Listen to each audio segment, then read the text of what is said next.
Everybody who's been waiting in chat for us to go live. This is the third episode of I Have Work in the Morning, and I'm talking to some of my close friends here, Omar and Josh. I have their ats on on Twitch, and I'm gonna tweet out their ats, obviously. Hell yeah! To follow them on Twitter as soon as you can. Basically, what we're gonna be talking about today is some of our favorite music. While we were out playing pool, I think it was a week and a half ago, right? Josh and Omar mentioned they wanted to be on the podcast, and we couldn't come up with a theme. And then I just said top 5 albums, and then we started discussing it, and we decided that was pretty much just going to be it. So, do you guys want to introduce yourselves real quick? Sure. Okay. So I'm Omar. I met Alex. How long ago is like 8 years? Hold up. When did I first go to the church? And then it definitely wasn't right after that. You came like you a year later. For a while before us. No, I remember. Well, the first time I remember meeting you, Alex, was actually me and Omar were booked together. I think we met you at the same time. What was it? Oh, we were sitting in front of the church, and then for some reason you were saying, "I've never met somebody my age that's as tall as me." What a terrible. I do not remember this story. I remember this. Yeah, I remember it. Yeah. And then I told, oh, you bastard! I thought you did. No. And so I told you, Alex. I said, oh yeah, Omar's as tall as you, and I think at this time you were shorter. And so he was like, yeah, and I'm your same age. I remember that was the first time I think I met you, but Omar was there. I don't know if he had met you before that, though. That's the first time. I can't believe it. I don't even remember that happening. I remember the first time I remember Omar. I think it was him or someone else was playing guitar at the all-nighter. Who was it? I don't... It was Buddy. It was Buddy. It had to have been one of those all-nighters because you'd come from Parlier, and I'd never been to Parlier yet in my life because I had no reason to. So then I was like, where's Parlier at? And everybody was like, oh, it's like 2 minutes away or whatever. So I was like, oh, okay. I had no idea who you were, except we didn't become friends for a while either, huh? It was like... I doubt it. I just hung out with Greg because he was the one that took us there. Just Greg. I'm pretty sure that we were friends before Bible quizzing, right? Yeah. Yeah, we had to have been. I don't think we were good friends until after Bible quizzing, but yeah. Dude, Bible quizzing. Dude, I hella suck. That you couldn't make a meet, but we still got tagged in Facebook. Okay, so I want to tell the story. Okay, Alex, so do you remember this time where it was at Bible quizzing and our coach Oscar would take us every time before we showed up, and we would get like McDonald's back in the dollar menu, and they had McDoubles and McChickens and stuff.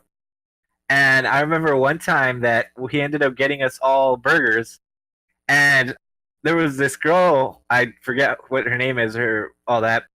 She asked you if she could have one, and you, without knowing that you had agreed to this, you said, yeah, go for it. And then later on, during our break, you realized that you had given away one of your sandwiches, and you were mad at us because we didn't tell you that you were giving it away. I still remember that. Because you kept saying, you guys ate one of my sandwiches, and we said, no, you gave it away. You just forgot that you gave it away. Yeah. I don't remember this. I remember the Arby's incident. Yes. I remember... Oh, yeah. Your favorite restaurant? Yeah, dude. Arby's, my favorite restaurant. So Arby's looking for a sponsor for the podcast. Hit me up. Yeah, Alex has the meats. Arby's.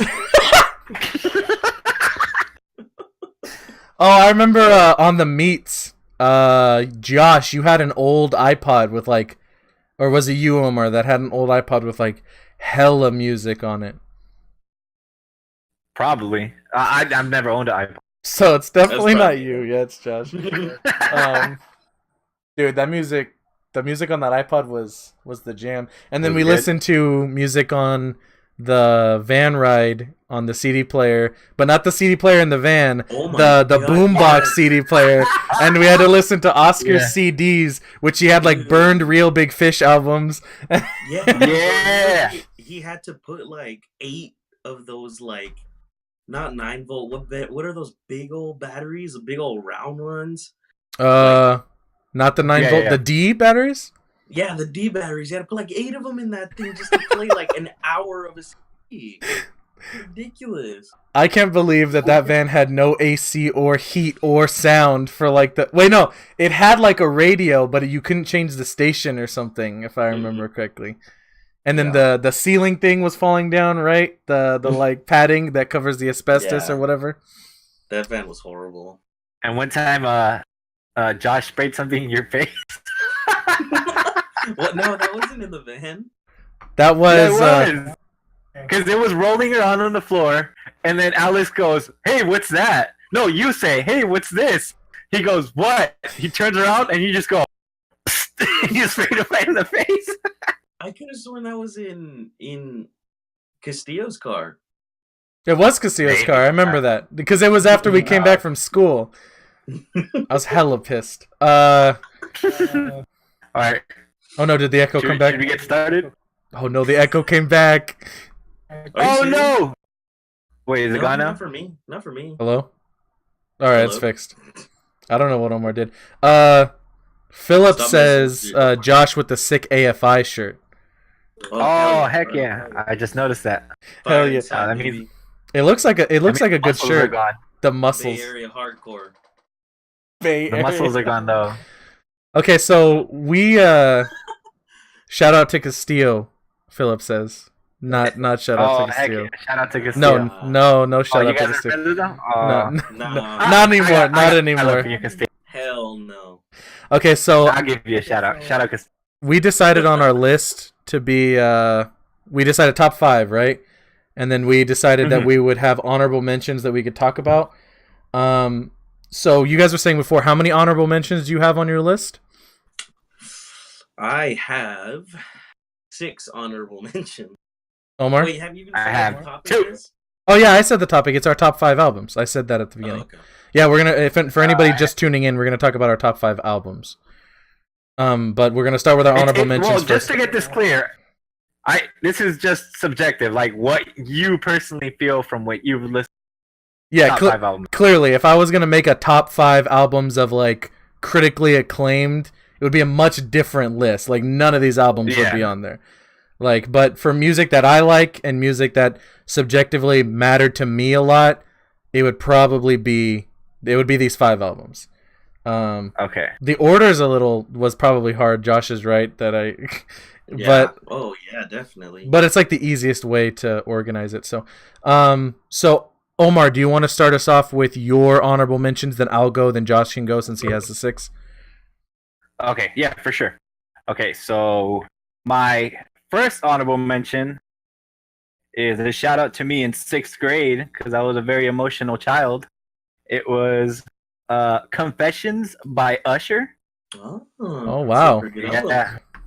Yeah. Yeah, the reason is because, like you said, like I was in that little area where, you start barely noticing girls and you start barely having those type of feelings. And then when you listen to that, and on top of that, they had the song Yeah, and you couldn't go to a quinceañera without hearing like blasted. Oh my god, or like a school dance without hearing that. Or like a school dance, dude, exactly. So it was in that little time period where I would just listen to that album a lot, and it was like, it was in my zone with that album. Like even when you were young, like the whole album.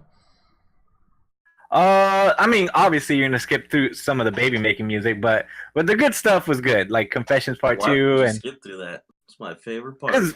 As a sixth grader, I'm trying to get out there, make babies, bro. Hey, dude, exactly.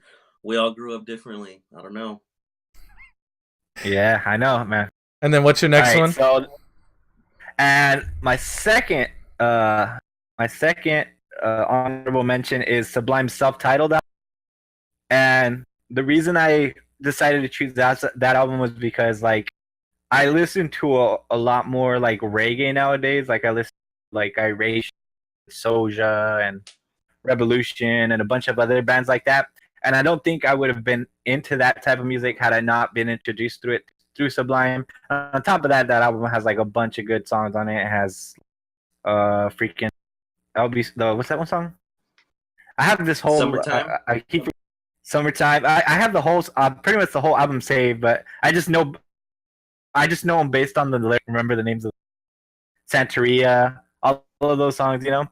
And like I said, the main reason why I added that to my list for honorable mentions at least is because like if it wasn't for those bands, I wouldn't be listening a lot of the music I listen to nowadays. Okay, that's cool. Yeah, the And Sublime album. You're lagging a little bit, Omar. Sorry. Yeah, I know, it keeps freezing. Oh my god. Better? Yeah. No? No, the echo's back. You're lagging. I don't hear the echo. Hello? No, we're good. Okay, cool. No, we're good. Okay. Oh wait, no, we're not. Oh wait, not. Oh no, there it is. Hello? All right, is it back? There we go. Okay, so for my no, for Sublime, that album's actually pretty good. It doesn't make my list because I didn't listen to it as much when I was younger, so it didn't imprint on me. But it does remind me a lot about Andrew, and when he lived with me, that period of time, I couldn't stop hearing Sublime, and that's probably like one of their like best albums. I guess there's a lot of songs on there. But for my honorable mentions, I'm gonna start with like the least notable one, I guess. Wait, Omar, are you done with yours? Oh yeah, didn't No, yeah, I only had two. Okay. Yeah, two. So I have 3 honorable mentions. My least notable one would be most recently the Kanye West Kid Cudi collab album, Kids See Ghosts. I know a lot of people didn't really like it like that. Like you guys said, you weren't like giant fans of it or anything like that. But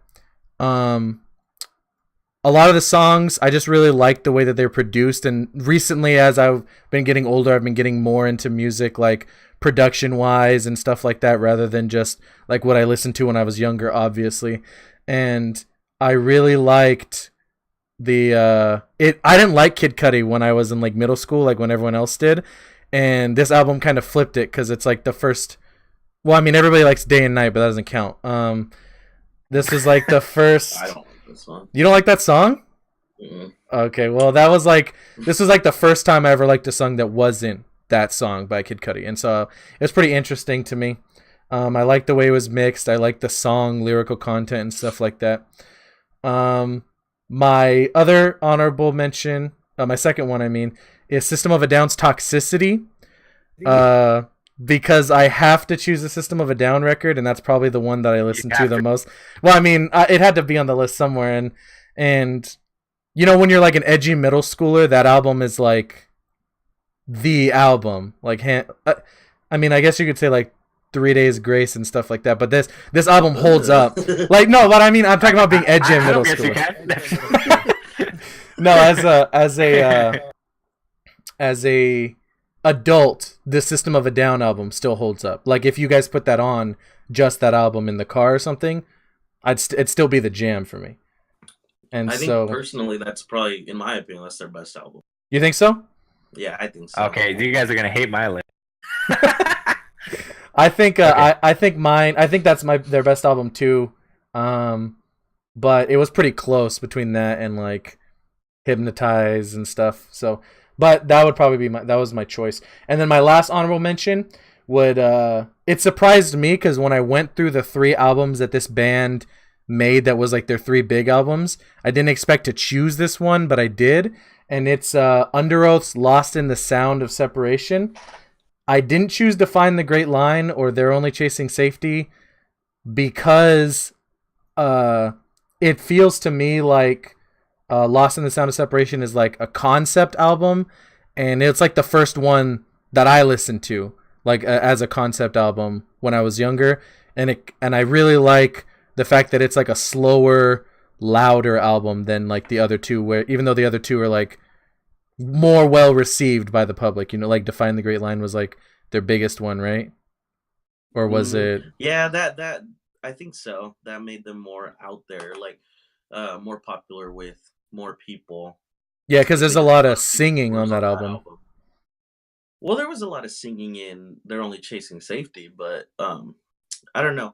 Personally, I agree with you. I think I used to write hard for "They're Only Chasing Safety," but I agree with you. "Lost in the Sound" is definitely my favorite album now. Yeah, as my taste changed from just liking just like emo metal, it changed a lot more to liking more long, drawn out, slow stuff like that. And that's my honorable mentions. I was surprised. I thought I was gonna put "They're Only Chasing Safety" on there because there's more singles that I like off that album, but definitely as a whole, "Lost in the Sound of Separation" is better for me. So, if you want to go, Josh. Okay, so I have a lot of honorable mentions, and I'm not really gonna go into a lot of detail with them. Just kind of Mhm. a little brief description, except for one maybe. So on my honorable mentions, I have Snoop Doggy Dogg, Doggy Style. Reason why, great cover art. That artist is awesome. It's like one of that and the Chronic by Dre are like the originators of the G Funk era. It's Mm. just a great What is that? album, front to back. All the little skits in between are just hilarious. It's a great album. Next, I have John Mayer, Continuum.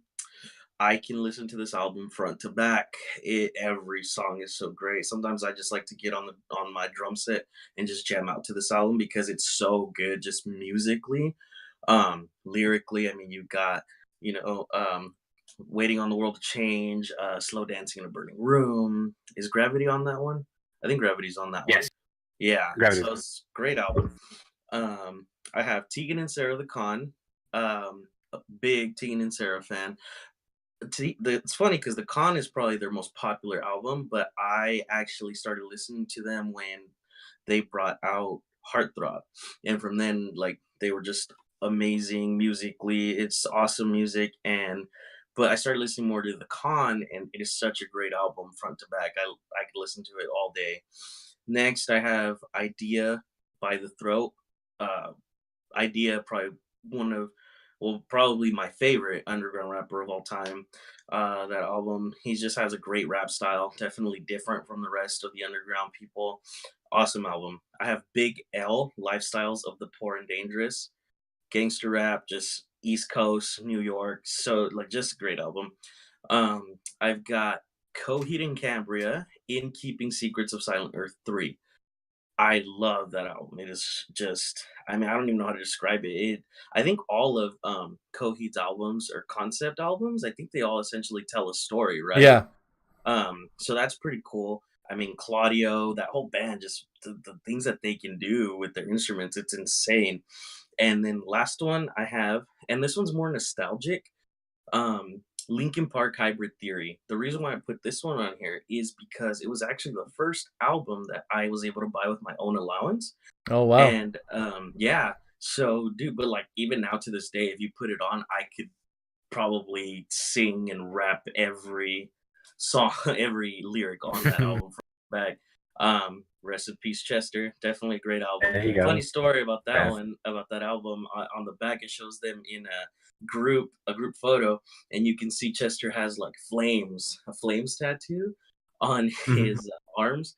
And I had told my mom that I was gonna get those one day, and she like Flip not that on you. yeah, she definitely flipped out on me. So good, just great album too, and just nostalgic. Anytime I want, my childhood days, I throw that album on and boom. For But yeah, sure. that's my honorable mentions right there. That's a good. Uh, That's Good a good little album. set of albums. Yeah.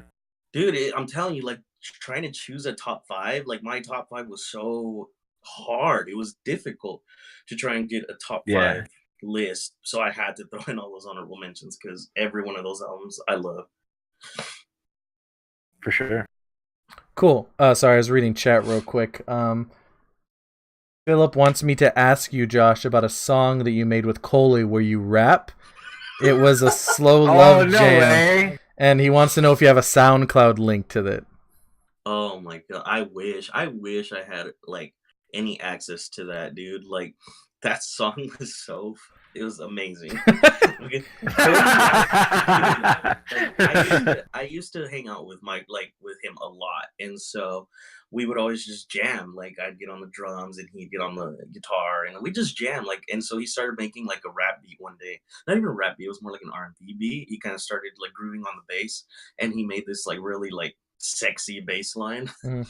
And so he was like, "Oh yeah, dude, let's like." And like at that point in time, I used to like rap, um, quote unquote. And so he was like, "Dude, like throw some lyrics to this," and he wanted to make it a sexy song. And I think Castillo was on it too, but Castillo just sang the chorus, and he was supposed to have a part to it, but my part talked about like making sweet love in like a tub full of Pepto Bismol or something like that. Heck yeah. Like it was just ridiculous. And I think Castillo's he was thinking more of the music video aspect of it. So he was like talking about putting like big old like 24-inch rims on like a Geo Metro or something like that. And he was like, yeah, no, Yeah. he was like, yeah, I'm gonna have like somebody's Geo Metro, and I'm gonna like Photoshop some big old 24s on there because obviously you can't fit them on there or something. I was like, dude, you're thinking too much into this. This is just a fun song. um, but I don't think we'll ever get that back. I think it all just got Lost lost. media. I wish, but Dude, that reminds me. I don't know if I told you guys. Speaking of lost media, do any of you guys have CD still of our album? Because the I was Bandcamp, looking for one. the Bandcamp and Um, SoundCloud aren't up anymore. are you serious? Yeah, I tried like a year ago to look for it, and I could still find the YouTube video of us playing at New Hope, but I can't find any of our music files. And Hmm. it'd be nice to have those, obviously, because it was. Yeah.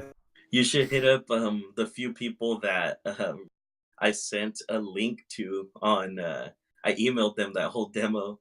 Oh, And Philip all says they he has a wanted to CD. do- all they wanted to do was complain about how, Oh yeah. oh, you didn't get it to me in time, this and that. Bro, you got it. You got it now. You got that offbeat 808 and everything. Chill. Dude, I love that song. It's just dun dun. It's like dun dun dun boom boom. Dun, dun, dun, dun, dun. All right, Yeah. Omar, you want to give us your 5, and then Josh will go, and then I'll go. Okay, so my number 5 is actually "Good Kid, Mad City" by Kendrick Lamar. Damn, And the reason you don't have that on your list. I was gonna say I can't believe I don't have a Kendrick album on my list, but yeah, it's a great album. Yeah. So the But- reason I chose this was because if we look at that era of hip hop in which this album, it was like the swag era of hip hop where you were wearing snapbacks, and then you were, it was more about how you looked with your denim jackets or whatever you want. And basically, rap consisted of like party rap and stuff, and that's always been around. But in this era, it was really heavily so much to the point where rappers like J. Cole, which nowadays are known for being like lyrical and talking about more deep stuff and whatnot, in that era, I think Kendrick's first big hit, this first single that he decided to do for this album, I think was "Swimming Pools," and like he could have chose any song to be his single. You know what I mean? And he chose this song, and he went against the grain. And he, instead of saying, he could have easily done the J. Cole thing, where at the time I think what the song called that the one with that Paula Abdul sample, straight up now. Workout. Is it called Workout? Workout. Yeah. Whereas J. Cole came out with that song as his first ever single, which is about the same as any other rap song, any rapper that would come out with. He went against the grain. He came with Swimming Pools, and then after that, I think he came out with the Poetic Justice. You know what I mean? And he went completely against the grain of what was hip hop at that time. And then hip hop could have completely washed him aside. Hip hop could have said, "I'm not going to listen to this. If I want to listen to deep rap, I'll listen to underground hip hop. I could listen to any of this, anywhere else." And the music labels could have said the same thing. They could have said, "Why would we post? Why would we, why would we put this into circulation when we could be talking about booties and hoes and money, and then they just gave him that chance, and then now look at him. I would say he's one of the most respected rappers today, definitely. So I think that was a very brave album at the time to put out. Brave singles. On top of that, it shares a message that I think could resonate with a lot of people that happen to be in the situation that Kendrick was at that given when he released that album.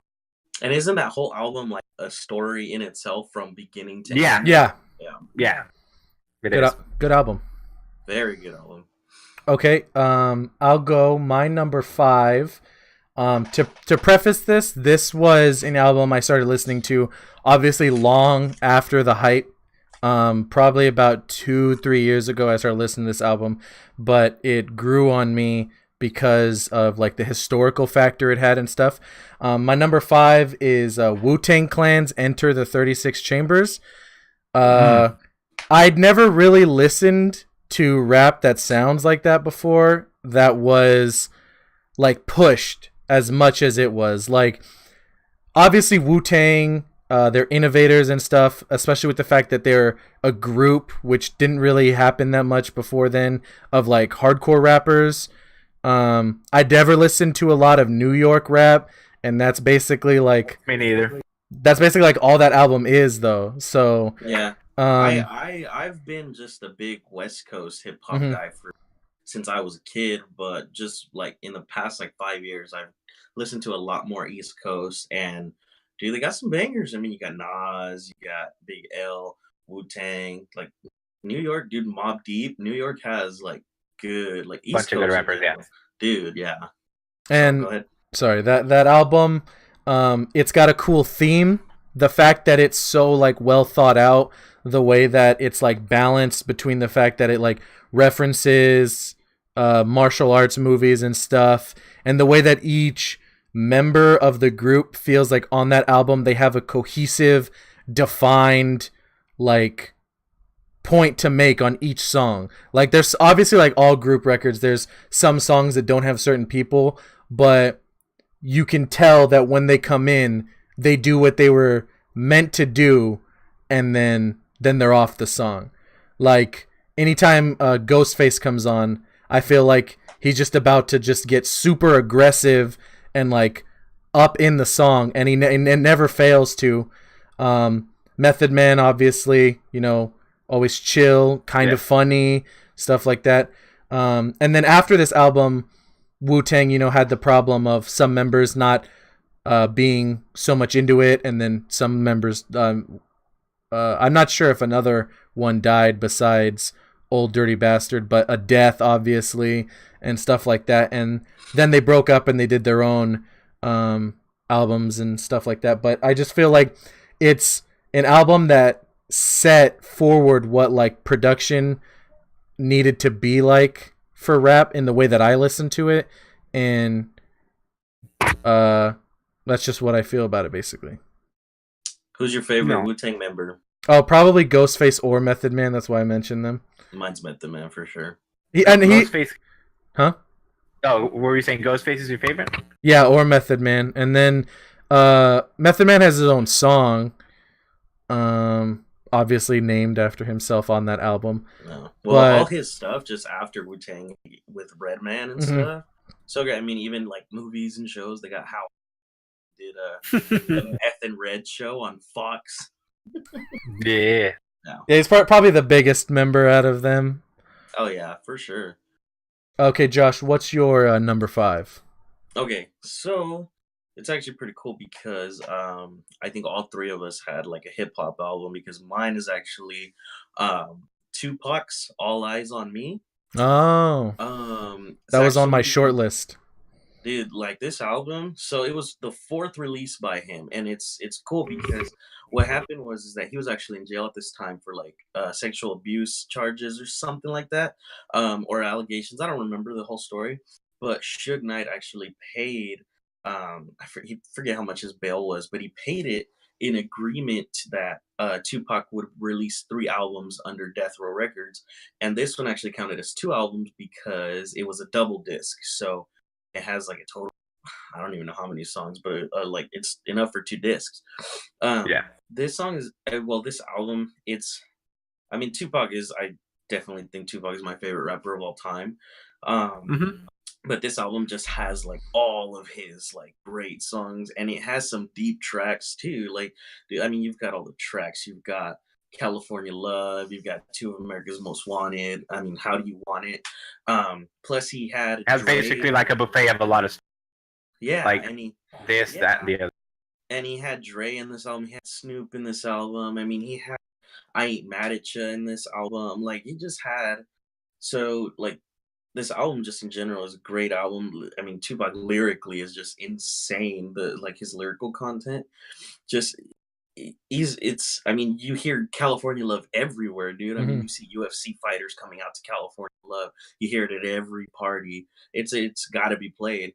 Tupac definitely one of the most innovative rappers of all time, and this album. My older brother actually got me into Tupac because growing up, my older brother was only into like mainly hip hop and stuff. So he listened to like Master P, Corrupt, Tupac, Snoop Dogg, Dre, all these guys. And I grew up listening to this stuff up until I kind of got my own taste of music somewhere else. But this album, I go back and listen to it, and it's just a great album front to back. So that's my I number agree. 5. I agree. Good album. Good album. Okay. It's my Man, turn again. that was Number 4. Yeah, sure. But I was gonna Oh, say wait. that that was on my short Oh, okay. list to put it, but I didn't want to put too many honorable mentions because I don't listen to it a lot, like as an album. But obviously, you know that album everybody single. plays all the time, Oh yeah, like no matter what. Especially here, around Yeah, here for in sure. California. Exactly. Okay, Omar, you want to hit us with your 4? All right. Number 4. I'm gonna introduce a little bit of pop. Number 4 to me is Dookie by Green Day. Wow. And I actually, it was between this one and American Idiot, but when I went back and I looked, no, We lost Omar. we lost him. He's dead. Everybody rip. Omar's dead. hold on, I'm back. Okay. I don't see you, I man. could- Hurry up. Okay, You're hold on. dead until further notice. Turn your camera back on, bro. Turn it on, dude. Just Okay, yell I'm at back, it. Okay, so I'm back. I accidentally pressed the call button. Okay, so it was between this one and American Idiot, and the reason why I chose this one over American Idiot is when I go back and I went back. I said I'm gonna put a Green Day album. I don't care if they get mad at me. I'm gonna put a Green Day album because Green Day Dude, this was is your my okay. Green Day was my junior high. Okay, so my middle school, and I went back and I looked at the songs, and I couldn't get over the fact that Green Day, when it came to what I personally loved about Green Day, was all on Dookie. The drums themselves were just insane. Where even if it was simplistic beats, it found a way to keep you into the song. When you listen to the drum intro to Longview, when you listen to what's that one called, Brain Stew, it's or that like bass intro, the da-dum, dang, dang, exactly. Yeah. It's just like certain elements like those are what drove me to listen to Green Day. And then when I went back and I listened to American Idiot, a lot of that stuff was watered down. The drums weren't as captivating. It was very stripped. 4 on the floor, 1-2 beats, stuff like that. Guitar riffs got a whole lot more simplistic, whole lot more power chords, a lot less picking and stuff like that. The bass lines even got simpler. You know what I mean?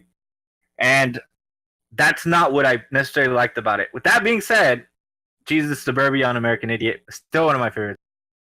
But as an album, if we're talking albums, Dookie by Green Day, my 4th favorite album of all time. That's a good choice. I was, I'm pretty surprised with this list so far. Everybody's chosen albums that I can agree with are pretty good. I probably wouldn't have chosen American Idiot either, simply because it was like overplayed by the time I'd already heard it. Like, definitely. I was already sick of Exactly. that album the first time I heard it because it's just everybody was listening to it. And plus, he's right about the excuse me, about the riffs too. Like American Idiots, like it got much more simpler.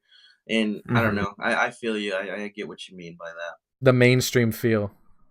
Yeah, well, Yeah. yeah, that was when they got real popular. Yeah. I mean, you saw Green Day shirts at Mervin's, J.C. Penney, if Mervin's wasn't closed at that time, everywhere. Dude, like, yeah, like Yeah. I remember Green Day just blew up with that album. I I mean, remember. good for them, but it's crazy. You wanna know a fun fact? There's this venue in Berkeley.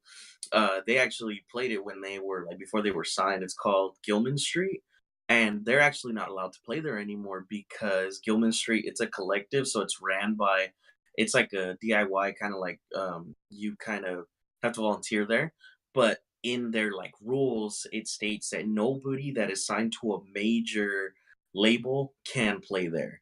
So Green Day, Oh, who grew okay. up Wow. going to shows there and playing there, cannot play there. AFI, who grew up there playing shows there, cannot play there anymore.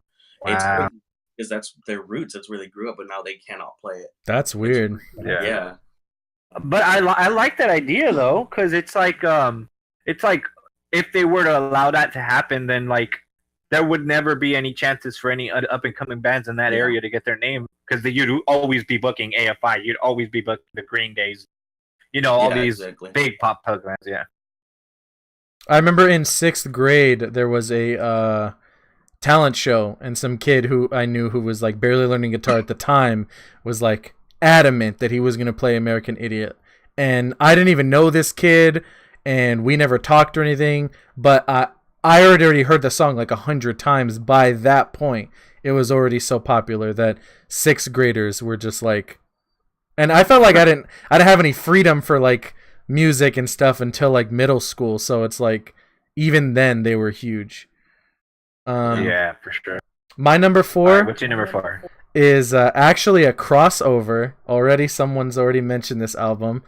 It's Kendrick Lamar's "Good Kid, Mad City." That's my number 4. Nice. Stop.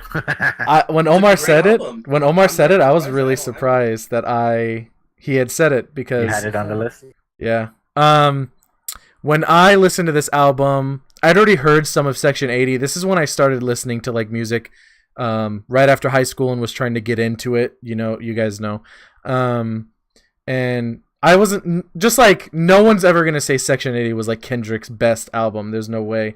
But he came on with this album, and it was just, I guess that the adjective or the term I would use is probably like visceral. When I listened to it, it was the first album I had ever listened to front to back on purpose. Like I made it a point to listen to it front to back. It was a concept album. It told a story. And it relayed the themes of each song really well. And obviously Kendrick's a really talented writer and rapper. The way that he delivers the lines was, I never heard anybody go like so serious about like serious topics. At the time, I was, just getting out of high school, so I was just getting over the fact that for most of my life I had been like low income and stuff like that. So some of the themes connected. Obviously, I didn't have as bad of a lifestyle as him on the album, but like some of the stuff connected, and that's basically like why it stuck with me. I listened to this album when I worked at Adventist. I listened to this album at least on my drive there or my drive back, like every day for about a year. And the other album I listened to, actually, I don't like anymore. It was To Pimp a Butterfly? No. I like To Pimp a Butterfly, but not nearly as much as this album. I listened Oh, to you mean a different album, not by Kendrick. I listened to Tyler the Creator's Wolf the same way that I was like going back and forth. But I don't like that album as much anymore. But Wolf has got some good songs on it, but I don't think it's as good as the one before that. Was it not Goblin? Was it Goblin? I think The it one was. before that had It might have been, Goners yeah. and all It was that Goblin. stuff. Oh yeah, that one was way better. But Wolf had a few good tracks. Yeah. But this album stands up. If someone put this on, if I had to listen to this every day going to work right now, I'd still like be jamming. The singles, like you said, Swimming Pools. I love the song. I love the song Backseat Freestyle. I love the like. I love the.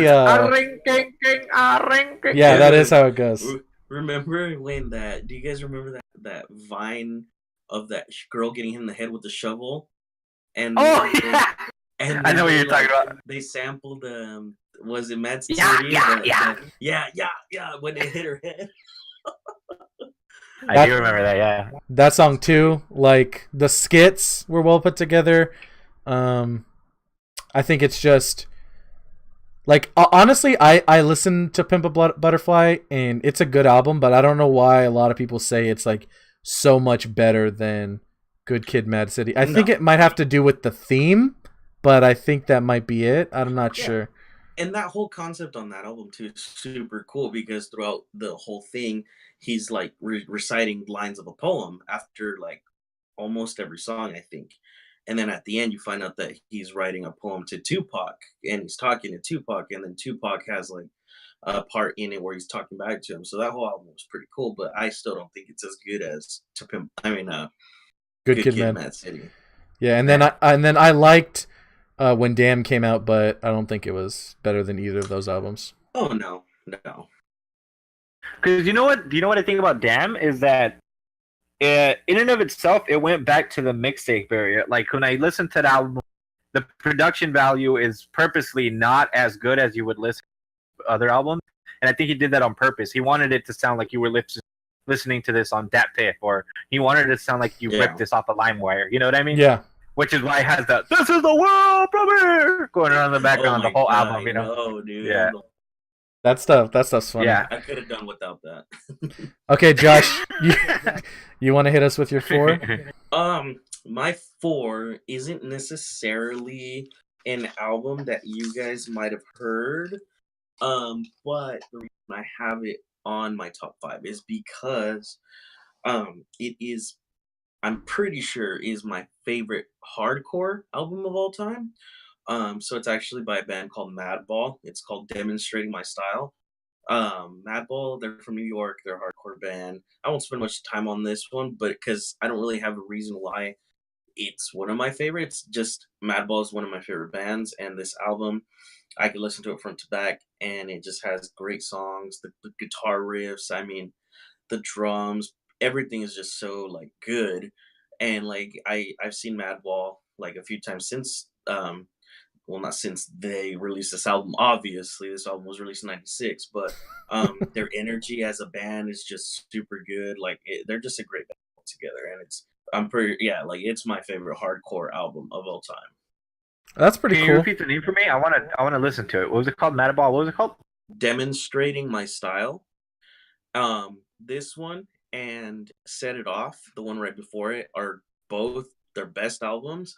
And Set It Off is more liked by people in hardcore than Demonstrating My Style, I would say. But Demonstrating My Style just has better songs and just better riffs in general. Don't get me wrong, Set It Off is a great album, but Demonstrating My Style is just, it's the top one for me.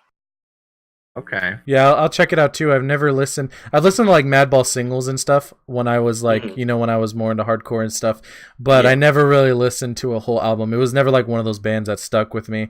But now that I'm trying to get back into like all genres more so, if you think it's this good, it's obviously something that I should listen to. And it's definitely, it's like it's a certain type of sound, but I mean it's really good. I Okay, Omar, you're back up. Number 3. Let's see. I have it here in my notes. Number 3 goes to. It's actually, I'm cheating. It's 2 albums, but they're a part of the same album. Kind of like Josh said with Tupac. Oh, it's System of a Down's Hypnotize. Yeah. Okay, so the reason I chose this album is because also this is like a middle school thing, because middle school was when I was really listening to like a lot of music. I had music playing. Oh my God, Omar! We lost Omar Stop again. Dying. He hung up on us. I wonder if he knows. Respawn. Turn your camera on, dude. Respawn. Okay. You gotta... Why is it always that it's my whenever it's my turn to come back up, I talk for about 30 seconds and then I'm gone. No, okay. Okay, so the reason that I chose this double album is that, like you said, like musically it's a lot more raw, or like you said, Toxicity, like it's more of their raw sound, right? But during that time, when I was just learning, I think this was the time where Josh had just taught me or got me into learning how to play drums, and I was learning how to play like all this stuff. I was really, really picky about sound production. Like the drum had to sound good. And in Toxicity, even though the songwriting was better and the emotion and the lyrics was probably way better, like it sounded a lot more grittier. And that's obviously because it came before this album, these two albums. So when I started listening to these two albums, like the sound itself was a whole lot clearer, and that really got me to listen to more of this album. And obviously, it has a lot of the singles that were really popular. That's BYOB, all those Hypnotize, all those Lonely Day. All these songs were already or in heavy rotation in those alt rock stations and stuff. So that was part of the reason why these two albums really stuck to me. And to this day, I don't listen to System of a Down as much as I used to, but whenever I like hear someone listening to System of a Down, I always find time to go back and listen to this album or these two albums, because like I said, these two albums stuck to me all from 7th grade to like 10th grade. They were just stuck. I just kept them. Yeah, those albums are really good, and then it sucks because I think those are the last two albums before they like went on hiatus. They broke up. Yeah, I think they broke up, and then they went and did their side projects or whatever. I mean, obviously neither as good as System of a Down. Yeah. Yeah, that I remember that it sucked. And cool thing about those two CDs, actually, they made the packaging to where you can actually insert one into the other, and it was like a whole like CD. It was really cool. Yeah, the albums before that album was I think it was Toxicity was up before. Or no, I think it was Steal This Album, and then Toxicity, and then their first album was the self-titled one, System of a Down. But I mean, besides the album System of a Down, I would argue that none of the albums are like, they're all great albums. There's like no way. But I would say that their first album was kind of just like, if you had to say worst, I would say it was their worst.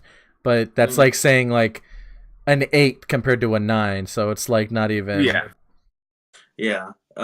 System of a Down, I mean, just a great band in general, dude. Like, when have you ever heard another band like System of a Down? Exactly.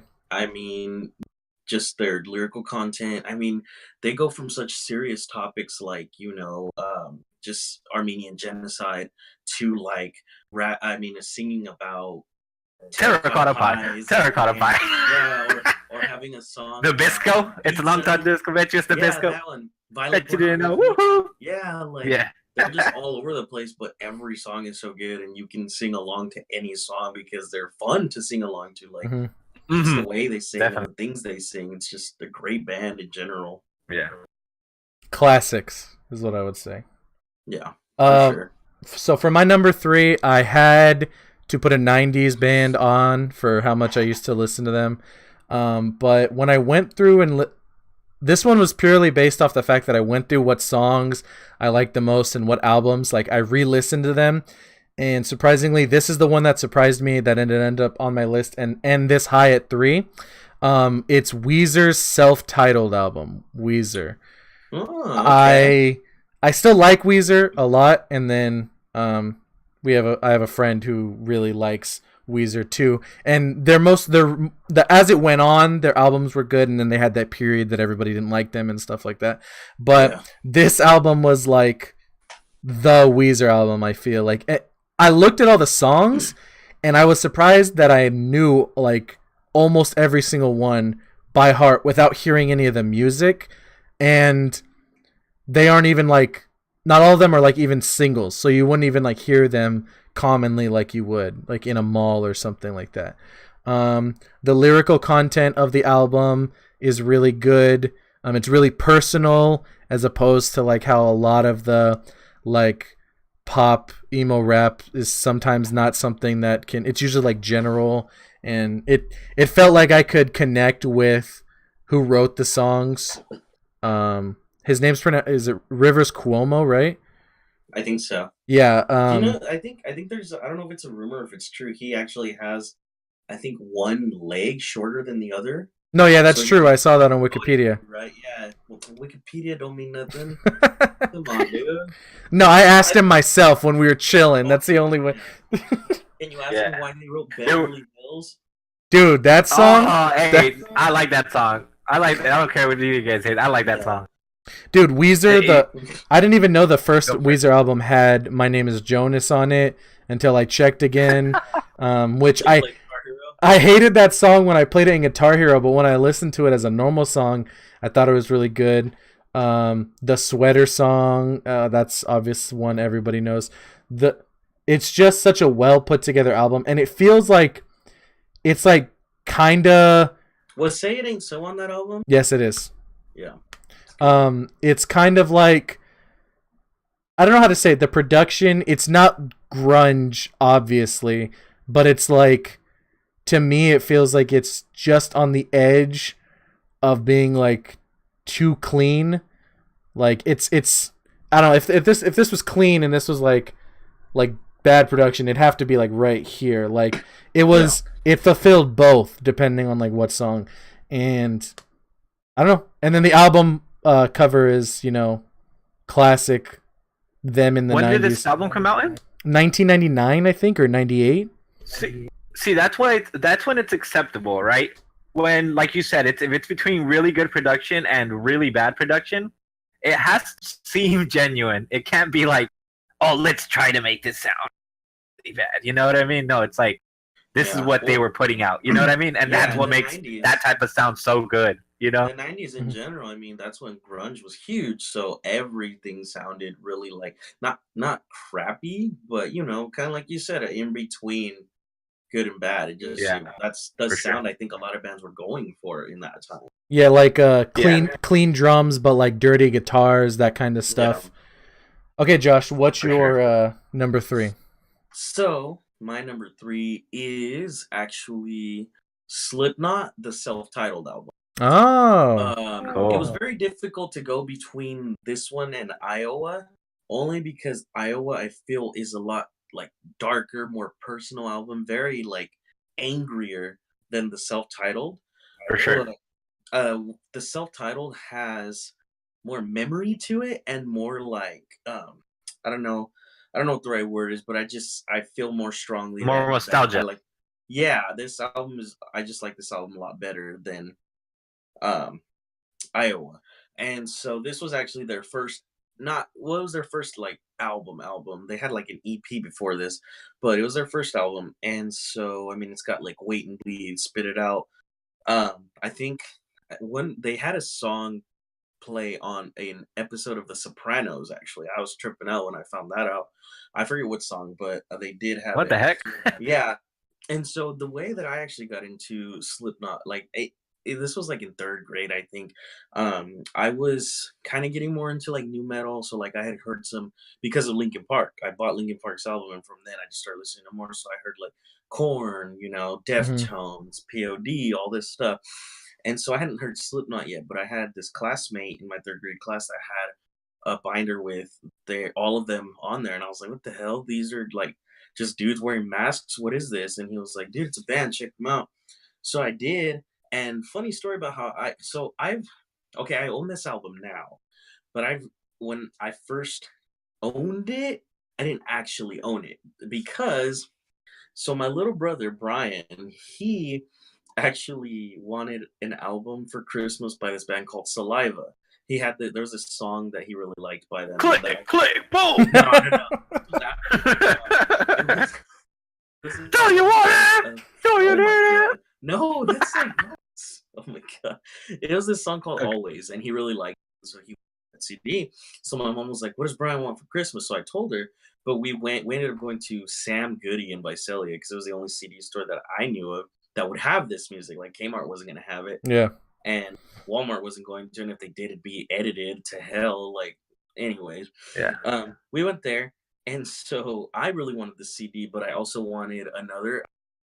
Going to give me an album, so I chose my other album. But in order to get both, I actually tricked my little brother. I didn't trick him, but I said, "Dude, check this album out. You sure you don't want this one instead of that Saliva. one? Look at they all wear masks and stuff. It's cool, dude. And so he like told my mom, no, I want this one. And my mom was pissed at me because he wasn't supposed to know that he was getting a CD for Christmas. So my mom was pissed, but we ended up Yeah. getting it either way. And so, like, I mean, my little brother was super into Slipknot too. He Yeah. actually just went and saw them recently, so it's real nostalgic too. Some great memories come back when I listen to this album, any album of Slipknot. But another reason why I hold this album so dear to me is because so right now my favorite genre of music is hardcore. I love hardcore music, and so um, Slipknot was actually being featured on this thing called Headbangers Ball. It used to run on MTV2. This was back when I had no cable or anything. It ran on like the normal channels, and so I remember just watching it to see the like 45-second clips of videos that they would put, and Slipknot was on there and stuff. But they actually had bands like Hatebreed and Madball, all these hardcore bands, and so new metal actually got me into hardcore. And so, like, without ever having listened to Slipknot or Korn or any of this stuff, as embarrassing as it may be, having listened to these bands when I was younger, I don't deny it because they got me into like what I'm into now. So just great album overall. I mean, I wore a Slipknot shirt that my mom got me. It was a bootleg of a Slipknot shirt. My mom got it from the Los Angeles alleyways, and it had a big old like Los pentagram, not a Callejones. pentagram, but it had like their 9-point star in red, and it was bloody. And so I had a fourth grade teacher who was really into God and stuff. So she actually sent me to the office to get it Change. changed. And then, like, dude, I was getting in trouble so much. I had a System of a Down shirt that had all four of them on an elephant. It was like drawn. Like, Yeah, drawn yeah. on the mushroom, right? And so the principal saw it, and she goes, "You're gonna need to change." Made up this big old thing about how they're stomping on mushrooms, and I know these guys in Washington that hunt wild mushrooms and they sell them and they're drugs and this and that. That's a drug. You can't have that. That's stupid. But my mom was pissed every time she had to bring me another shirt, and then she ended up like taking it. I was so mad.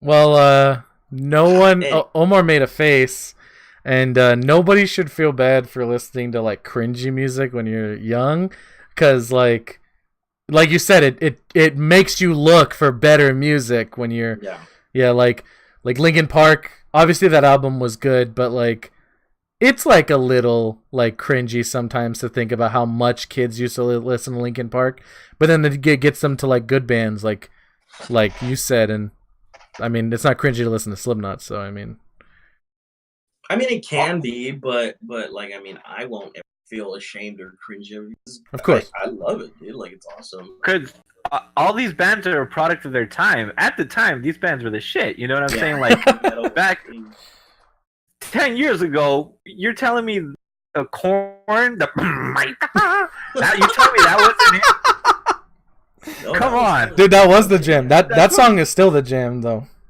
That's what I'm saying. So it's not cringy at all. Yeah. I'm agreeing with you. I don't know why you're attacking me, Omar. No, I'm saying like I was agreeing with what you were saying. Like, yeah, no, everything's a product of its time. All right, Omar, what's your number 2? Number 2, I finally get to my boy, Mr. Mega himself, Kanye West, The College Dropout. Oh, okay, College Dropout.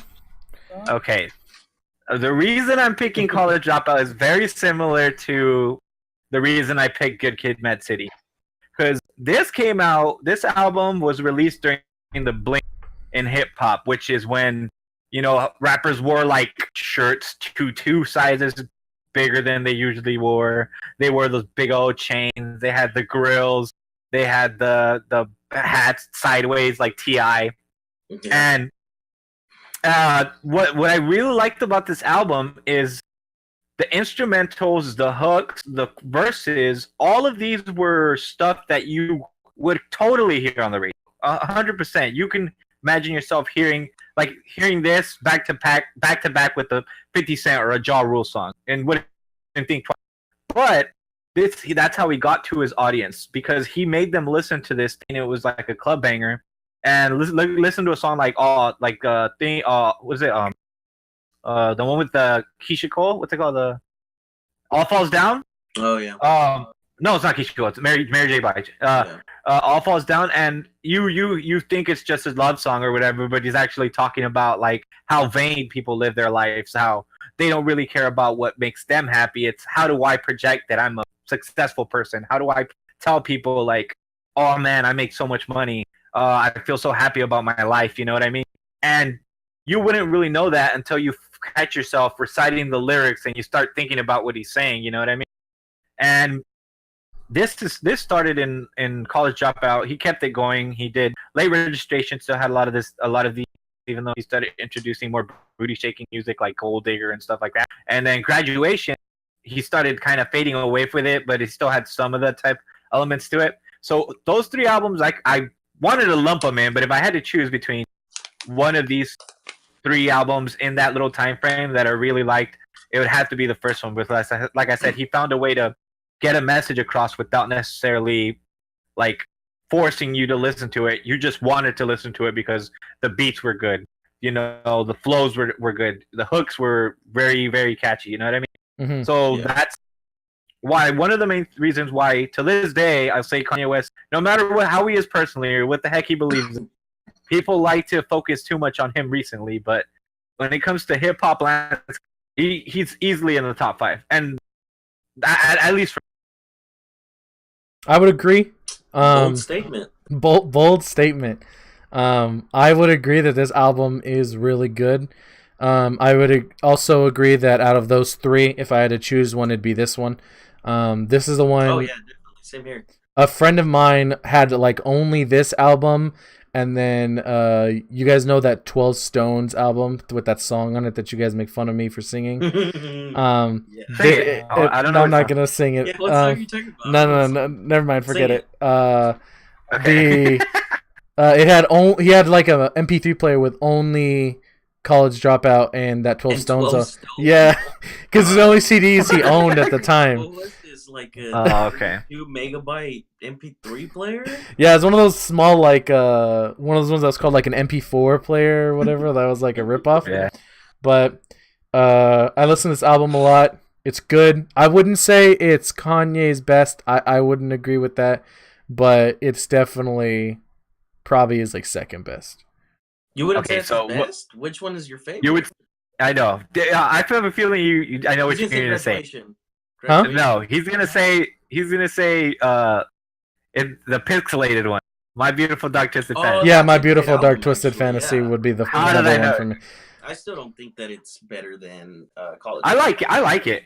I don't No, care it's what a the great needle album. drop says. I like Don't it. get me wrong. What? Yeah. He's talking about What is this Anthony review Fantano. on- Oh Yeah. Yeah. Um, What did he give it? 6? Yeah, he gave it like a 6. He gave It's like a meme. Yeah. what is it? The what's that most recent Kanye album? That isn't Ye. The Oh, Life of Pablo. Oh, that one. That's right. Yeah. Yeah, he gave that one like a 6, but then after Kanye finished editing it, I think he gave it like an 8 or something.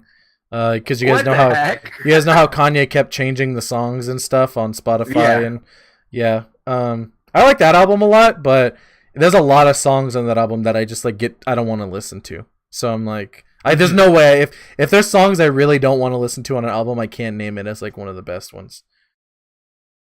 Through the Wire. Dude, yes. It's a great song.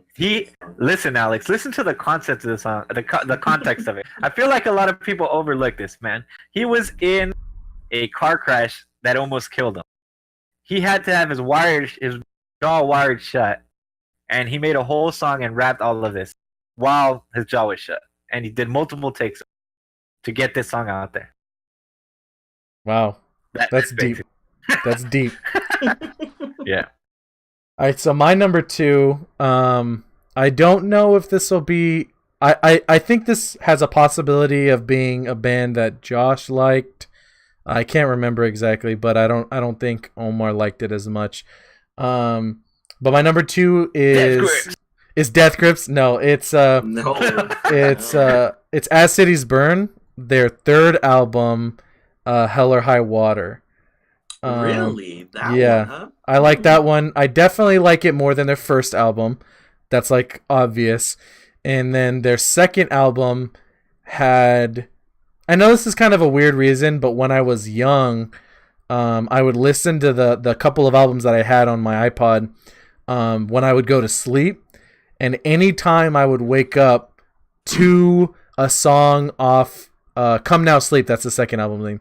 Anytime I'd wake up to a song off that album, I would get scared. I would forget that I was listening to music, and it would make me panic. And so I slowly grew a minor distaste. I mean, they're pretty close, but I would have to say Hell or High Water. The themes of each song are so distinct, and as a person who likes when I first started liking music and stuff, I always like lyrics over like music and like the production of music.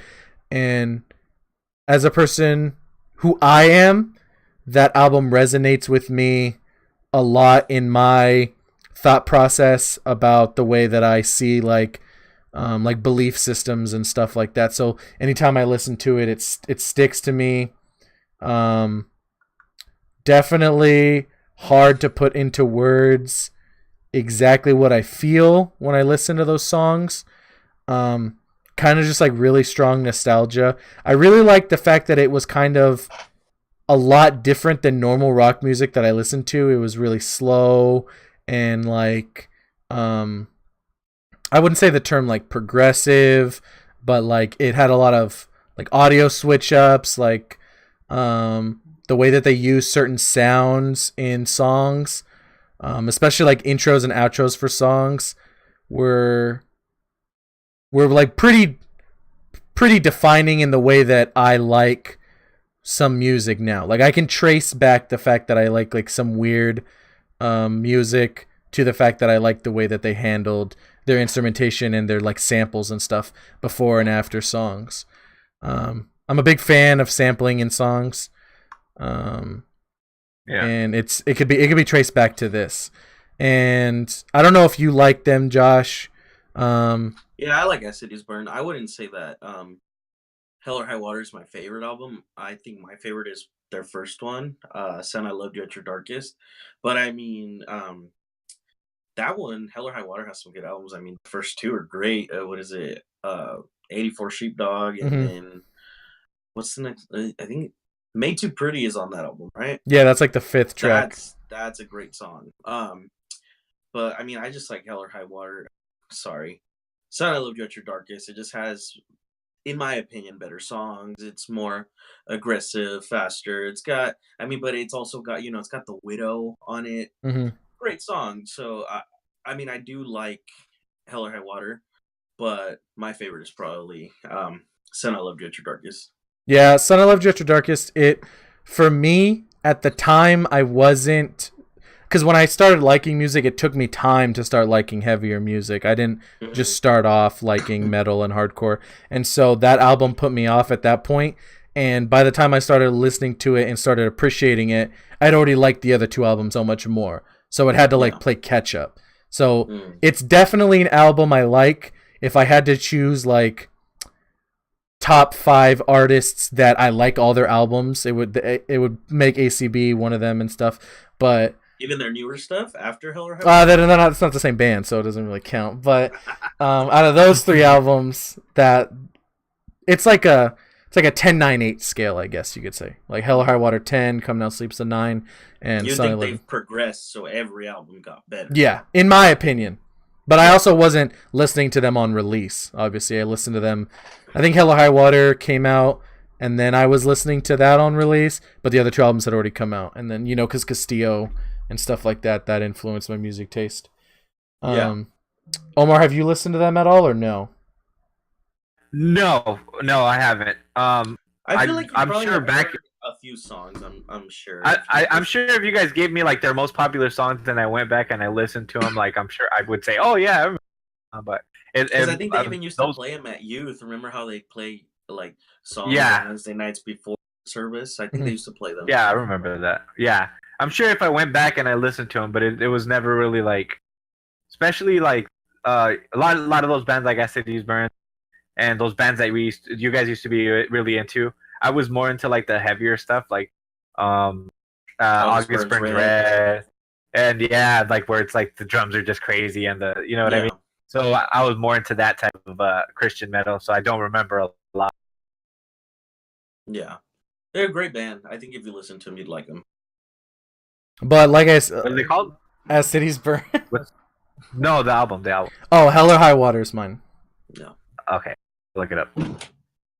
Okay, Josh, you want to hit us with your 2? We're getting to the big ones now.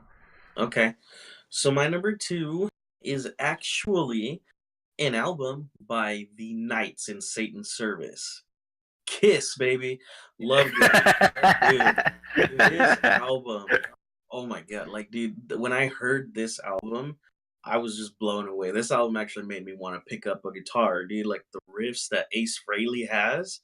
I mean, not just him, but Paul Stanley in general. Dude, this album has "I Stole Your Love." It's got obviously the title track "Love Gun," "Shock Me," which was actually the first ever time that Ace Frehley sang a song. So, in this is the first album where all 4 members led a song vocally. And "Shock Me" is actually a song based on an actual incident. Ace got shocked because he stepped on.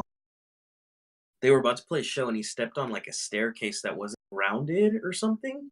So he ended up getting shocked and he like passed out and they had to delay the show for like 30 minutes. So it's got a cool story behind it. And he actually wanted Gene Simmons to lead this song.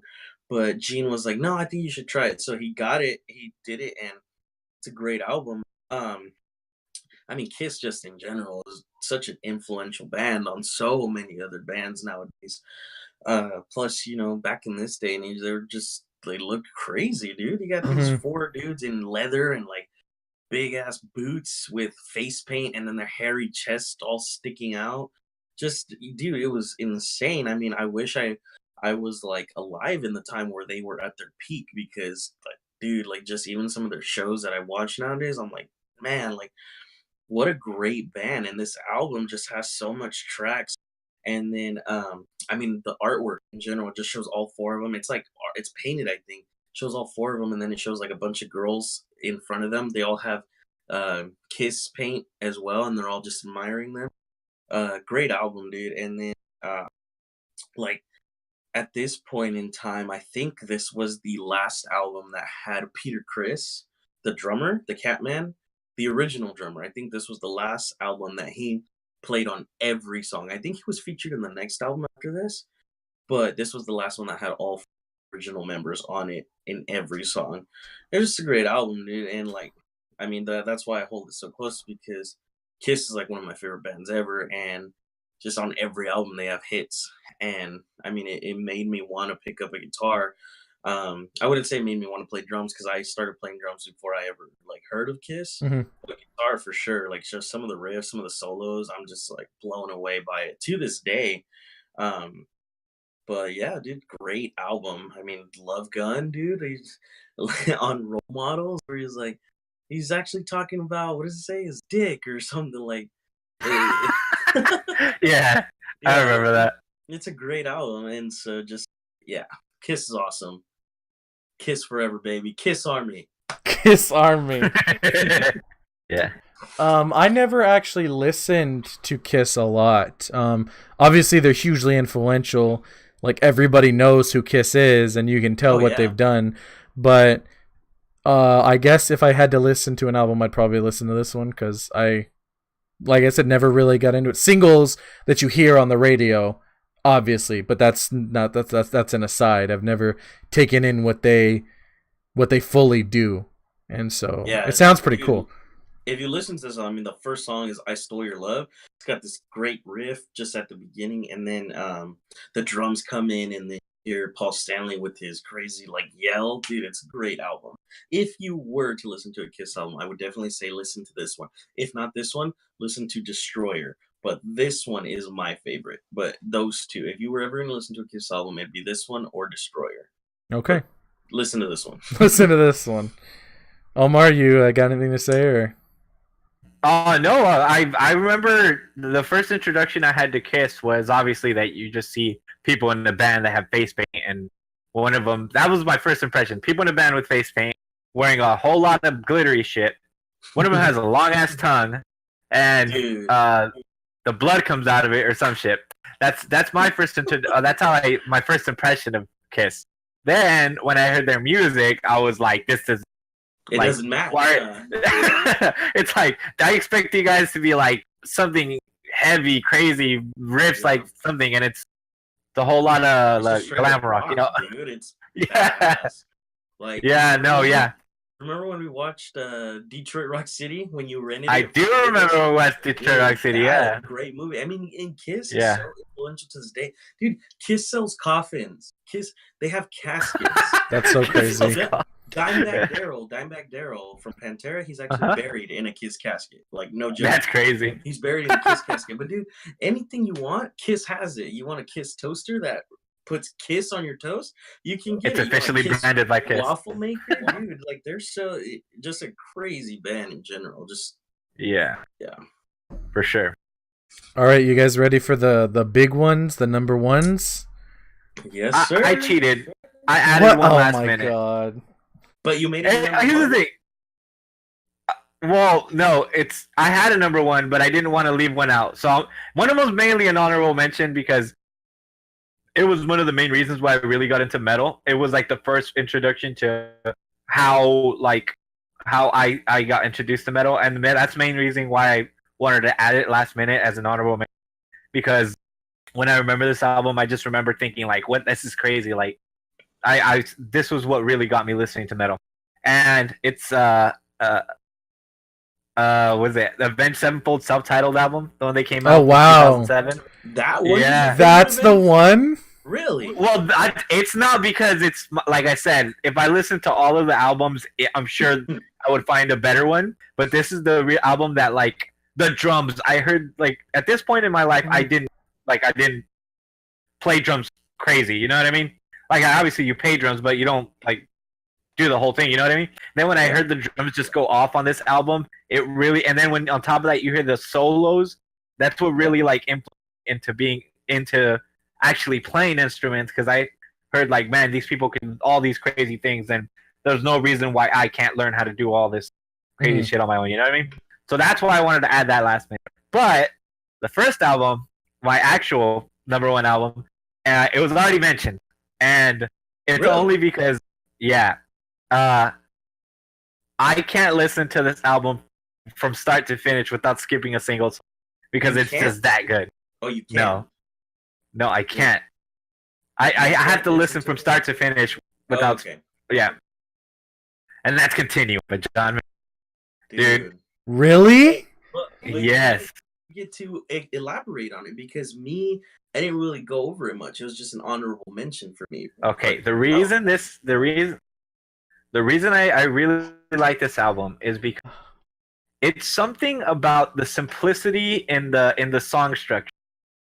It's simple riffs, it's simple drum beats, but something about the way it's composed, something about the way the bridge cuts into the original, the way the bridge is its own little song in the middle of the song.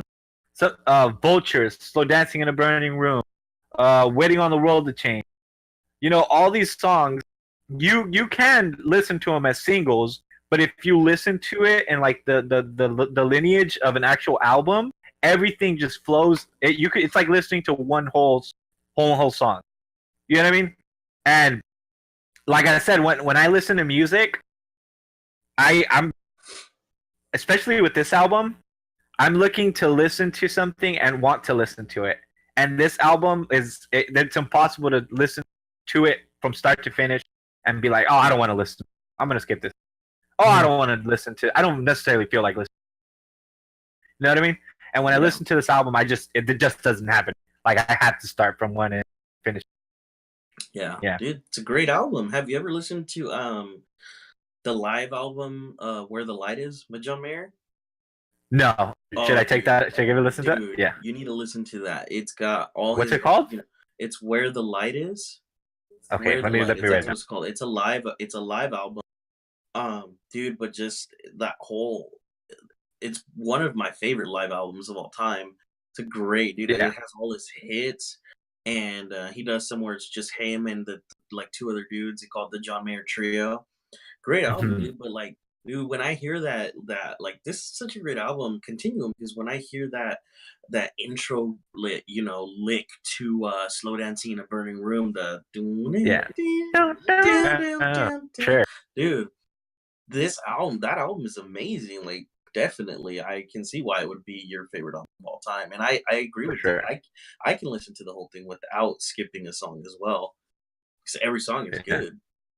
That's For sure. crazy. That surprised me so much. That actually did surprise me that that was your number one. Don't get me wrong, I'm not saying it shouldn't be. It's a great album. I can see why it'd be, but I don't know what I was thinking your number one would be, but I didn't think it would be John Mayer.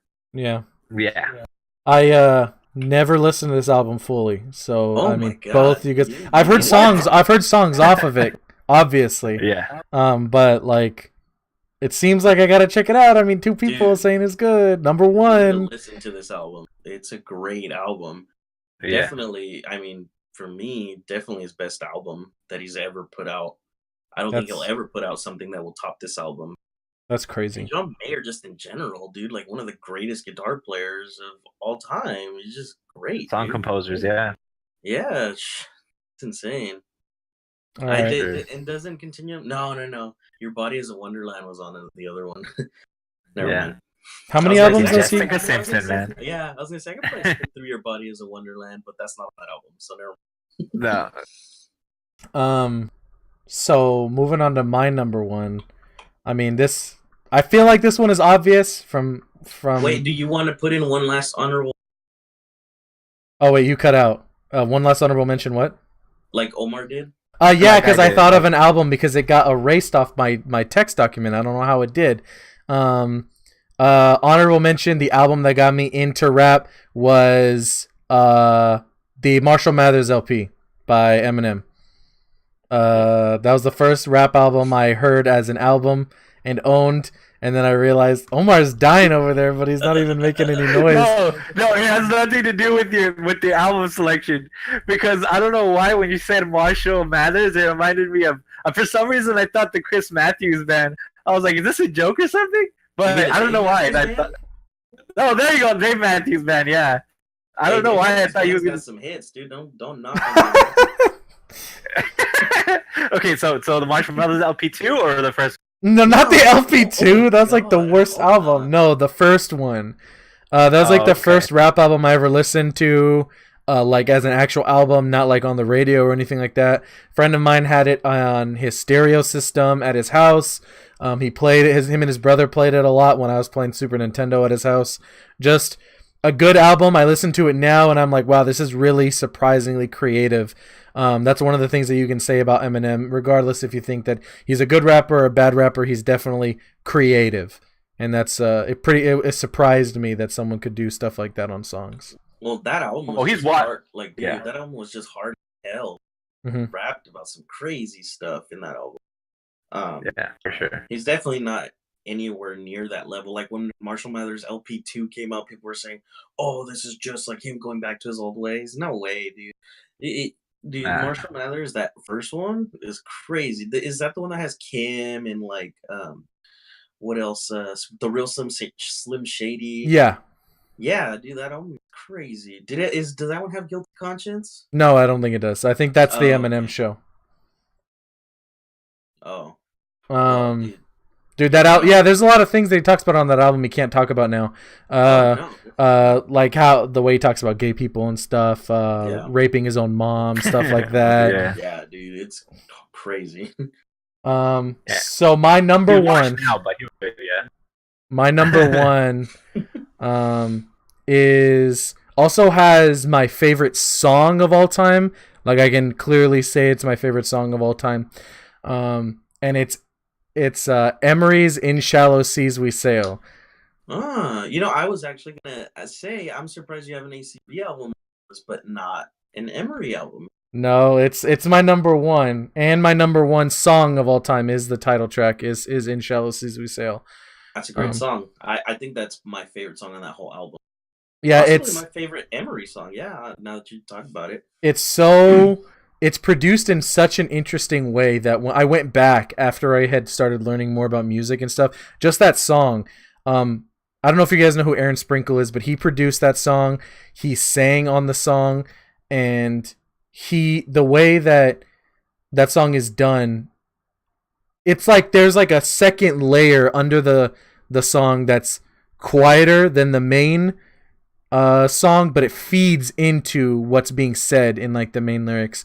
And the whole album, In Shallow Seas We Sail, if you listen to it from front to back, the songs feed into each other, not so much like a story or a concept album, but recurring themes. Definitely being a big emo kid when I was younger and getting into music and stuff, this album had the mixture of like anger songs and sad songs and everything like that. This was right after Emery had that thing with I'm Only a Man, that album, that nobody liked it because it was all electronic and stuff, and they had a lot of blowback. And then they went back to being not their heaviest, obviously, but pretty heavy in this song. Well, remember they released that like EP right before. Yeah. It was called While Broken Hearts Prevail. Mm-hmm. That was kind of like showing off. I think there's 2 tracks on that EP that were on the album that too. Made it. Yeah. I think it's what's that one? Is it I think Cutthroat Collapse maybe? Or for sure that other one. Oh, what's that song? Thought Life. No, not Thought Life. I don't know. Plug Walk. No, but Emily is saying that me and Castillo are the same person. But yeah, that album is obviously, I like Emery a lot, and it has to do with the fact that of Castillo, but playing it so much. But this, hands down, I feel is just such a, like, if I had to choose one Emery album to have, and then the rest of the Emery albums were removed from history and never existed, I mean, I'd still only want this one, and I could live with only this one. It's such a good mix of like I guess metalcore, I don't know, but like heavy music, then soft, slow music, emotional music, and I love stuff like that. I love albums that I can listen to and it's an experience instead of just listening to the one songs or whatever. Yeah. No, I mean, and that's a great album. I think if I was to say what my favorite Emery album was of all time, it'd be that one. I mean, don't get me wrong, The Question has great songs. I'm not a fan of I'm Only a Man, but it's hard to choose definitely between In Shallow Seas and The Week's End. Dude, The Week's End has some great songs on that album, and so it's very hard to choose between the two, but I think I agree with you that In Shallow Seas We Sail is definitely my favorite album by them. And I mean, all the songs on it are super good. I think there's only like one song that I don't like on it, and it's that what's that song? I think it's Inside Our Skin. Okay. That one. But I mean, that whole album is still really good. Don't get me wrong, it's not a bad song, but it's a song that I can skip, definitely. But it's a good album, and I think it'd be my favorite too. It's interesting that it's your favorite album of all time, but that's awesome. I mean, like, is it like because it's nostalgic too, as well? Like it. Yeah, that's a big factor for some of these albums, is the fact that I listen to them so much at such like a turning point. What feels like a turning point in my life. But it also has to do. The reason why they hold up is now that I use my musical knowledge and stuff, it feels like it's a lot more cohesive in my brain of why the songs like make sense and stuff like that. But yeah, nostalgia doesn't have a zero. It definitely has a reason why.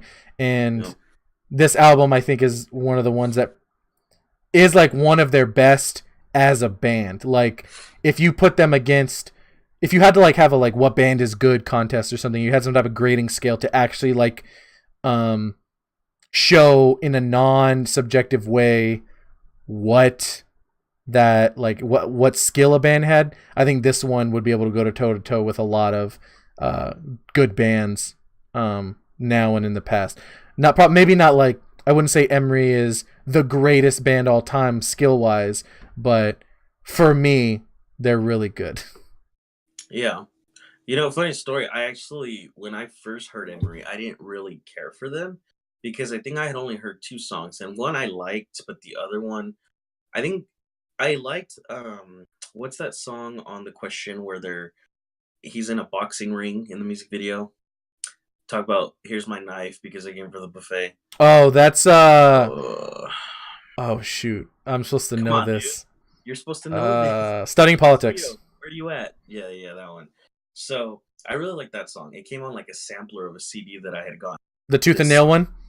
No, it was this tour called Take Action. It was going on around that time, and I think Emery on it for a few dates or something. So that song was on there, and I really liked it.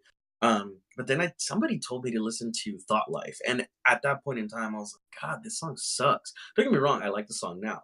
I went back and listened to it. It's a good song, but listening to, excuse me, back at that point, I didn't really like it. So I kind of told myself, no, I don't like Emery. But then I started. I think it was like you because I was around Castillo so often, and he insisted on playing this band all the time. So like and great, like definitely a good band.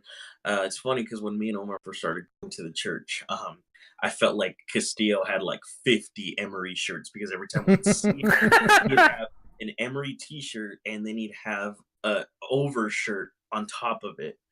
And I was just like, oh wow, this dude loves this band. And I was just like, I don't like this dude because that band sucks. But then we became friends. Take that, Castillo. And no, I definitely went back to listened to Emery, and I do like almost all of their albums. Even like I wouldn't say it's a great album, but I definitely like what's that one? The one with the Bible on the front of it, the one that didn't have Devin in it. Oh, We Do What We Want. Yeah, like I liked that one because it went a little heavier, but it also had like Never Got to See the West Coast. It had some good songs on it. But I really like what Emery does on In Shallow Seas, the song where Devin and Toby not take turns, but they're like singing over each other. I don't know if there's a term for that, but like in Shallow Seas where Devin's just saying like t- I fell apart when I fell for you, and then in the background Toby's singing something else. Like it's really cool. It just sounds awesome. And then they both end on the same words, I think. Yeah, no, I definitely a great album. So what's your number one then? Okay. This is defining, Josh. I feel like it has something to do with this. I feel like it has something to do with this shirt. No. Okay. AFI is probably my honorable mention. Sing the Sorrow. So AFI is known now because they're more popular mainstream. They're more known for their style of music that they play now, but so obviously they started as a punk band. They're from, Bay Area here in California. Really great band. Punk, all their punk records are awesome, amazing. I love them all. But when Sing the Sorrow came out, it was actually their first album that they like gained popularity from. And it was at that point where Davey the singer, he grew out his hair, he started kind of like wearing some eyeshadow and stuff. And so I remember the first song on that album I heard was Girls Not Gray, and it was such a great song that I got tickets to go see them in Fresno, and it was a great concert. But yeah, that album, it definitely wasn't punk. I mean, it had some punk songs, but not as punk as all their other albums. Every time I say punk, I always think of that stupid clip from Avril Lavigne where she says, I don't call myself a punk. It's more punk to it's not punk to say that you're punk. I'm just a rock chick. A what? She's just a what? She's just a rock chick. That's what she says. If you were to call me, because she's Canadian, so she has an accent. And if you were just to call me a rock chick. But yeah, every time I say punk a lot, I often think about that because she says punk in such a short amount of time, so many times. But yeah, Sing the Sorrow was definitely different, and it was still a great album, regardless of their sound change. It's definitely a great album. With that being said, let me see here. Real quick before you say it, go ahead. The first AFI song I heard was clearly the one on Guitar Hero 3, which is not Miss Murder. Miss Murder. And see, that was more popular too. But Sing the Sorrow had Leaving Song. All of these were like being played on MTV and stuff. Girls Not Gray, Silver and Cold. All these songs were good. But yeah, no, when Miss Murder came out, it was just like boom. These are good song names. Huge, dude. Like, yeah. Okay.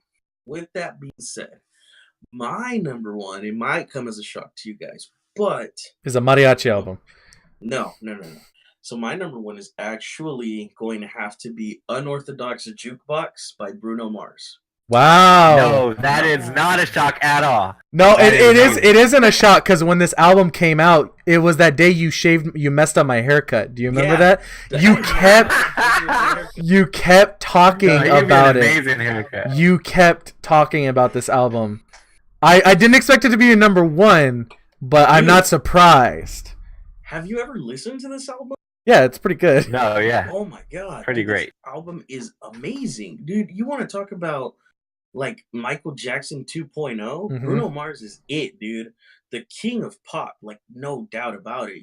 People want to say that Justin Timberlake. Don't get me wrong, Justin Timberlake is great, but definitely not the king of pop. Dude, Bruno Mars has just tracks upon tracks upon tracks. This album, dude, it has Locked Out of Heaven.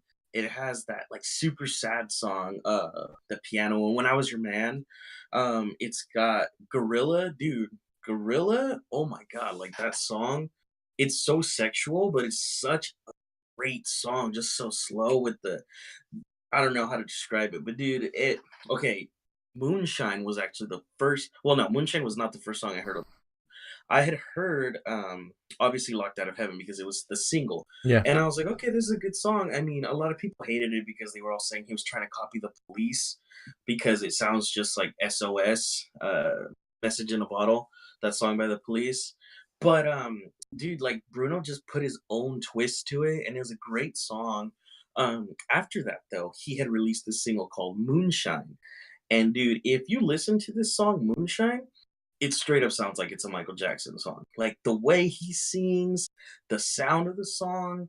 Dude, this Bruno Mars is quite honestly one of the current best performers and just like artists in general out right now, dude. Like even like I get he's popular as hell, but he's popular as hell for a reason, dude. Yeah. Like this album, I was actually shocked that this album is my number one because I don't listen to a lot of pop, but this album just front to back, there's not a song that I skip. I mean, he's got, reggae in this album. He's got pop. He's got that more rock sound, dude. Like, and then he's got those, real sad songs like When I Was Your Man, where it's got you, just crying when you're listening to it because you're like, no, Bruno lost his girl. Like, dude. Yeah. Dude, this album in general is just great. Yeah, and I do remember talking about this album when We're I was messing cutting up your your hair. Yeah, I was not messing up his hair. I was cutting it really well. Okay, well, you're cutting as well. So I was cutting his hair, and I remember because I had been listening to it a lot, and I was talking to somebody about it. Somebody was in there arguing with me that there's a bear on the cover, and I was like, "There's no bear on the cover. It's a gorilla." I remember with this a conversation. jukebox. Yeah, and I forget who it was that was arguing. They were like, "Dude, it's a bear! It's a bear!" I was like, "No, the album literally has a song called Gorilla. Why would they put a bear on the cover?" Like, Oh my god. dude. But just Bruno, like, okay, this album is definitely his best. But dude, Bruno in general, this was the first album that I heard from Bruno Mars, right? But after this album, I went back and listened to Doo Wops and Hooligans, and that one has got some great songs on it too. That's what made me really start thinking, like, dude, Bruno is it, dude. Like he's a great artist. I mean, that one, it has like he plays guitar, dude. I saw Bruno Mars when he had just released Unorthodox Jukebox. I saw him in concert, and it is I think I can honestly say that it's the greatest concert I've ever been to. Great performance. I mean, dude, he did a drum solo. Did you see his halftime show at the Super Bowl? Yeah, I was about to say, Dude, yeah. like insane. Like who knew that Yeah. that much talent could be put into this little short man, Like Yeah. dude, Little short man. yeah, it's insane. And then with That's- 24 Karat Magic, that album is just great. I mean, dude, Bruno is unstoppable right now, dude. He can go as far as he wants. There's no stopping him right now. He's the guy right now in this day and age. I mean, they had Michael Jackson back in the day. Now we've got Bruno Mars, and it's crazy. There you go. Yeah, Yeah. but this album definitely from front to back. There's not a song that I skip. Great album. Yeah, For that's sure. I agree. that's I agree. It's a good album. The only song I like Bruno Mars. It's probably like one of the most pop artists that I like. But a song that I do not like by him is that is it called Grenade Yeah, is by it called you. Hand Grenade or is it just It's called Grenade? I think it's just called Grenade. Yeah, I'm just really sick of They hearing overplayed that that song. song. That's mainly that why. song was definitely overplayed for sure. I remember I didn't like it. But then when this, because obviously I heard that song before Unorthodox Jukebox. But once I heard Unorthodox Jukebox, I went back and listened to his other stuff. Man, I was really missing out because of one song that I didn't Yeah. like, you know. Exactly. Yeah. Yeah, for What else sure. was I gonna say about him? Uh, I don't remember. Hopefully it doesn't end as tragically as Michael Jackson did. Oh, my Oh no. gosh. It- But that whole Michael Jackson situation, just kid, the history behind him, it was all bad. Yeah. Yeah. I try. Here's the thing. You can't excuse what Michael allegedly. You just can't. Doesn't matter how messed up Yeah. your life is. But you can't deny that his life was pretty messed up. Oh yeah, True. dude. I mean, he was like clinically castrated so that he wouldn't lose his high voice. Like, you didn't know about that? Yeah, dude, he was clinically Omar's castrated. eyes. Huh? Omar's No, eyes this right is now. news to me. Yeah, dude, check it out. Look into it. It's insane. Yeah, dude, he had a really bad life growing up. Like, What the yeah, he was heck? famous and stuff from Jackson 5, but just the whole backstory to him, it's pretty crazy. If you ever have time to check it out, you should Yeah, I gotta look that up, dude. For sure. All right, well, that's our top 5 list. That's pretty Yeah, this, surprising. Wow. I felt like the Wait, what world's was largest. Bruno Mars or all of our lists? no, all of our lists. Your guys is the fact that me and Omar had a crossover. Your we had two Bruno Mars. crossovers. Oh yeah, me and you Josh had the other crossover. Yeah. Continue. Yeah. That Omar's number 1 was a John Mayer album. That blew me away. Heck yeah. It's a great album. But now at least I and maybe people who are listening have some albums to listen to. Yeah. I'm pretty happy with discussing How these this turned lists. out? Yeah, you guys are pretty great to talk to about music at least. Do you guys have anything you want to say before we wrap it up though? Because we're over 1.5. So. Oh. Damn. Oh, jeez. Okay. Well, what I want to say is, this was the longest Watch Mojo video ever, and it was a lot of fun. You guys are really cool to talk to, and it's pretty much What'd you say at the end? Yeah, I didn't hear it. I said that's all I wanted to say. Oh, okay. Again, it cut out again. That's all he wants to say. Oh, Oh, okay. yeah. No, I definitely think that, we all had such interesting lists, but obviously it's not going to end here, dude. Like, I mean, I can hear a new album tomorrow that can easily make it into my top 5. For sure. So, who knows? Maybe when we look back down at this podcast 5 years from now or whenever, we're going to be like, wow, I can't believe that those were my favorites. And then now we might even have different top 5s. Who knows? I mean, we'll see, obviously. Some of these albums are just classics that you cannot replace, but yeah, it's crazy. Shout out PSG, shout out Dallas Cowboys. I don't know what else is there to say. This was fun. I had a great time. Shout out all the pair. Yeah. Had to throw a meme in there real quick. We need to do it again soon. Yeah, I was gonna say. I guess if I do lists, would you guys want to be my list guys? I guess we could for sure. Definitely, I think you could have other people do it, but definitely keep us in mind for future stuff, dude. Like, this was fun. I had a great time. Yeah, me too. Okay, well, I'm gonna wrap it up then, and then I'll end the stream. Thank you so much, guys, and thank you everybody for watching. I hope you guys have a great night. Sorry for going a little long, but having old friends like this discussing can take a while. But I hope you enjoyed the podcast, and thank you.